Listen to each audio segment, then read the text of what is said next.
This is Bosch's impact driver, which also doubles up as an impact wrench. We can see at the head of the tool, it is built so you can put socket bits on there, use it as an impact wrench. But if we turn it around, we can see the inside of it is actually hollow, and that's the perfect size for your driver bits to go on as well. Now, firstly, I do know there are certain bits you can get to put into impact drivers and turn the impact drivers into impact wrenches. There are definitely ways to do this. It's just very easy and convenient having the two different solutions here. So you don't have to worry about getting attachments. You can just walk around with your socket bits and your impact driver bits and easily chuck them on and just keep using the tool and smash out your work. Now, although that attachment bit is pretty cool, the one biggest thing I've noticed about this tool is there are no settings to change your gears. You've only got the one mode.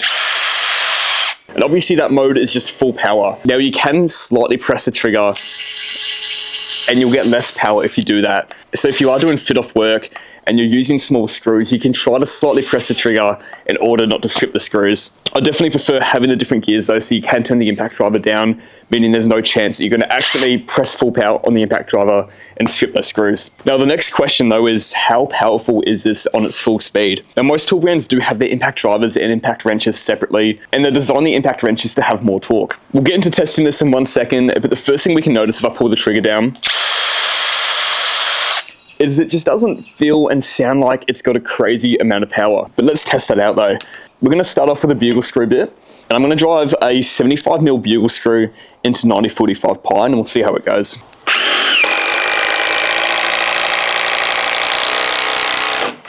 I said we're going to be using 9045, it's 9035, but it's still the same thing. We're going through 75mm of timber in total. It wasn't too bad. I will say though, that is a bit slower than what you get from some of the other top brands such as Milwaukee and AEG. It does feel like it is a tad bit slower, but you can still see that does drive it quick enough that it is efficient to use on the work site. It's nothing too bad.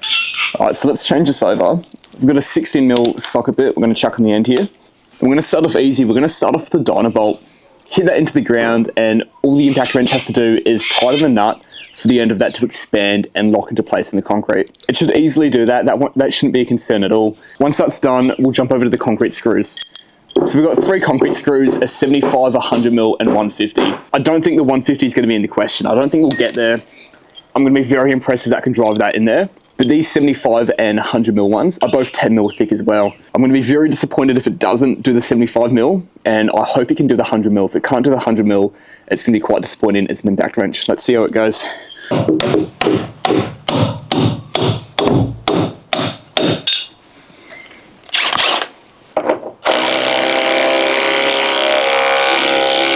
Alright, so as expected, the dyno bolt did work really well. Next up, let's jump on with the 75mm concrete screw.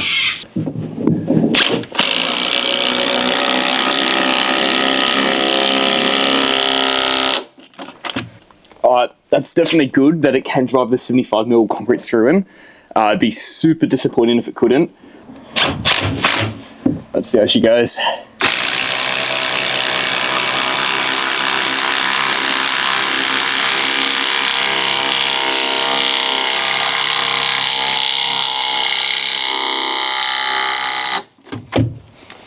So with how it went for the bugle screws, it wasn't the quickest at driving those screws, but now we can kind of see that it does have a bit of torque behind it. So even though it's not super quick at driving your screws, it is doing okay when it comes to driving in these concrete screws though. Not only is this one 50mm longer than the 100mm we just did, both of those screws we just did were 10mm. This one's jumping up to a 12mm screw, so we're going to see if this works.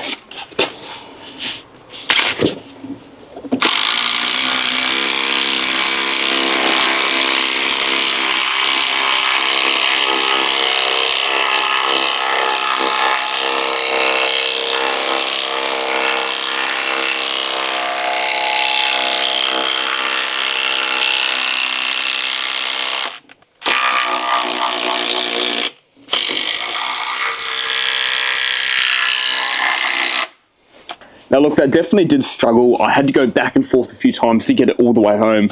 But I was honestly not expecting this to be able to drive that screw in, even if we did have to go back and forth a few times. So obviously Bosch have designed this so it does have a bit more torque, a bit more power when we're doing big screws, big bolts. And the sacrifice that gives this impact driver is that it's a bit slower when you're trying to do smaller bugle screws and just rapidly do a lot of screws. So I think if you were to buy this, that's something to keep in mind. If you were, for example, a roof plumber, and if you're going to be doing heaps of screws into a roof sheet all day, this Bosch impact driver probably isn't the one for you. If you're a carpenter and you're doing a lot of versatile work where you might be doing dynabolts, tightening bolts, and then also a few screws here and there, this thing looks like it can actually double up and do both jobs pretty well. Overall, I love the idea behind this.